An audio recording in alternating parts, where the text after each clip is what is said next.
আসসালামু আলাইকুম, সবাই কেমন আছেন? সবাই কেমন নতুন আরও একটা ভিডিওতে ওয়েলকাম করতেছি। তো সকাল সকাল উঠে আর কি আমরা একটু বাহিরে যাব, বাহিরে বলতে নীলক্ষেত যাব বই কেনার জন্য।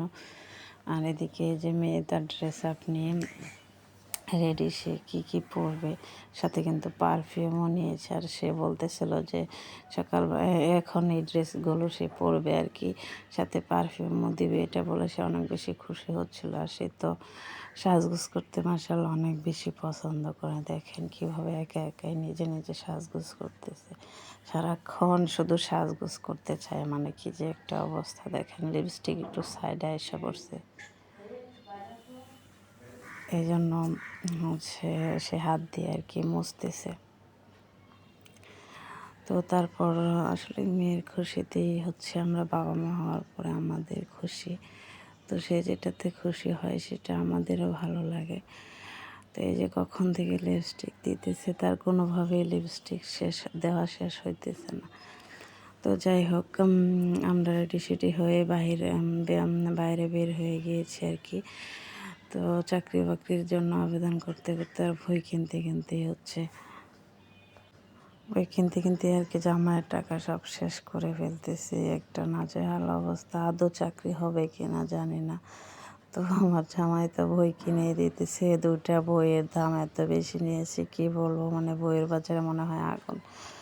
তো এই যে রাস্তায় বের হলে ঢাকা শহরে একটাই সমস্যা, রাস্তায় যানজটের মানে অভাব নাই।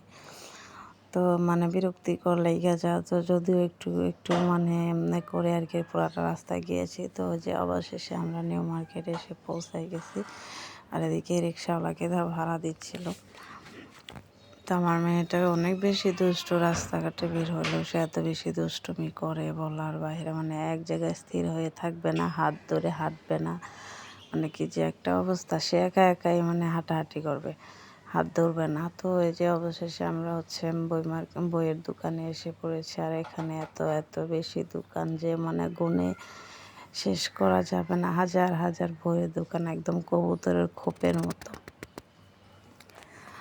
তো আমরা দোকান দেখতে দেখতে আর কি যাচ্ছিলাম, মেনলি কোন দোকান থেকে বই কিনবো সেটাই আর কি চিন্তা করতেছি। তো অবশেষে এই যে একটা দোকানে ঢুকলাম। এখান থেকে এই বইগুলো হচ্ছে বিদ্যাবাড়ি লাইব্রেরির বই। তো নতুন মনে হচ্ছে, এই জন্যই বইগুলা কিনা। কিন্তু 2টা বইয়ের দাম একদম 1100 টাকা মানে দাম পড়ছে। তো অবশেষে এই 2টা বই কিনে নিলাম। আর এদিকে আসলাম হচ্ছে জুতা কেনার জন্য। আমি যে কত পরিমাণ জুতা কিনি সেটা বলে শেষ করা যাবে না। মানে 2 দিন পরে পরে জুতা ছিঁড়ে যায়।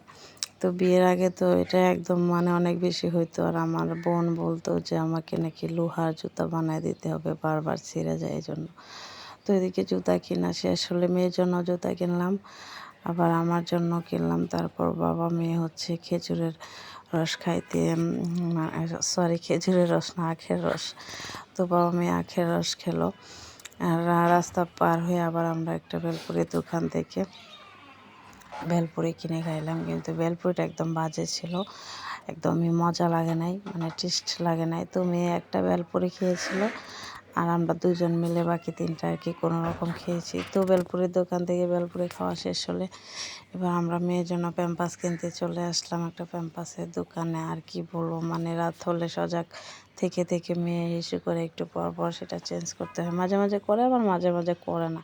তো এই জন্য আর কি শীত সিজনটার জন্য প্যাম্পাস নিয়ে আসলাম। আর এদিকে যে ভর্তাটা, পাঁচমিশালিটা মেয়ে অনেক পছন্দ করে, আমি অনেক পছন্দ করি। কিন্তু এই মেয়ের বাবাও নাকি এই ভর্তাটা অনেক বেশি পছন্দ করে। কিন্তু কি আর করার, ভর্তা মানে আমরা অল্প অল্প একটু খেয়েছিলাম, তার বাবা একটু অল্প একটু, আর আমি অল্প একটু, আর বাকিটা মেয়ে খেয়েছিল। খেয়ে খেয়ে বলে কি অনেক টেস্টি আম্মু, অনেক টেস্টি।